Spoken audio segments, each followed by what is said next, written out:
अध्याय 1, झील का रहस्य। राजस्थान के थार रेगिस्तान के किनारे पर छिपा हुआ था नीलकंठ का जंगल। जंगल के बीचों बीच झिलमिलाता था एक रहस्यमय झील, जिसे सपनों की झील कहा जाता था। इसकी गहराई अथाह थी। पानी का रंग कभी नीला तो कभी हरा हो जाता था और इसकी सतह पर अक्सर धुंधली आकृतियां नजर आती थी। इस झील के किनारे एक दिन पहुंचे सादिक और बंटी, दो ऐसे जासूस जिनके नाम सुलझे हुए रहस्यों की लिस्ट में अग्रिम पंक्ति में लिखे थे। उन्हें एक गुमनाम चिट्ठी मिली थी जिसमें दावा किया गया था कि सपनों की झील के पास अजीब घटनाएं हो रही हैं। लोग गायब हो रहे थे और रात में हवा में तीखी चीखें सुनाई देती थीं। झील तक पहुंचते ही उन्हें एक अप्रिय ठंडक महसूस हुई। पेड़ों की सूखी शाखाएं हवा में हिलती, मानो कोई अदृश्य हाथ उन्हें हिला रहा हो। झील का पानी स्थिर था, किसी पंछी के हिलने से भी तरंगे नहीं उठती थी। ये सब मिलकर एक भयानक माहौल बना रहा था। अध्याय 2, गायब लोग और मंदिर का रहस्य। सादिक और बंटी ने आसपास के गांवों में जाकर पूछताछ की।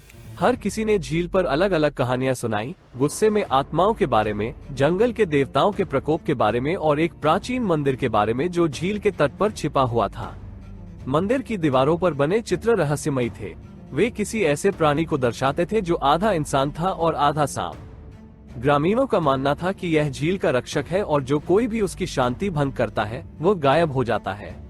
सादिक और बंटी मंदिर में गहनता से जांच कर रहे थे जब उन्हें दीवार के पीछे एक छिपा हुआ कमरा मिला। कमरे के अंदर उन्हें पुरानी पांडुलिपियां मिली जिनमें झील के इतिहास और रक्षक के बारे में लिखा था। ये पांडुलिपियां बताती थी कि रक्षक झील की रक्षा किसी दुष्ट जादू से करता है और उसे शांत रखना ही इस झील का रहस्य है। अध्याय 3, रहस्य का सुलझना और न्याय। रात में जब पूरा जंगल सो रहा था, सादिक और बंटी ने झील के पास डेरा डाला। अचानक तेज हवा चलने लगी और पानी में हलचल मची। धुंधली आकृतियां पानी से बाहर निकली जो हवा में भयानक आवाजें कर रही थी। सादिक और बंटी को समझ आ गया कि ये आकृतियां दुष्ट जादू का रूप थी जो लोगों को डराकर झील तक आने से रोकती थी।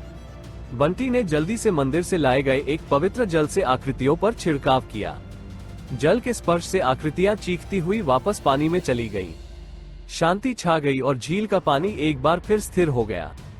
सुबह होते ही ग्रामीणों को पता चला कि आतंक खत्म हो गया है। सादिक और बंटी ने उन्हें दुष्ट जादू के बारे में बताया और मंदिर की पांडुलिपियों को सबूत के रूप में दिखाया। ग्रामीणों ने मिलकर झील के पास एक अनुष्ठान किया और रक्षक को शांत किया।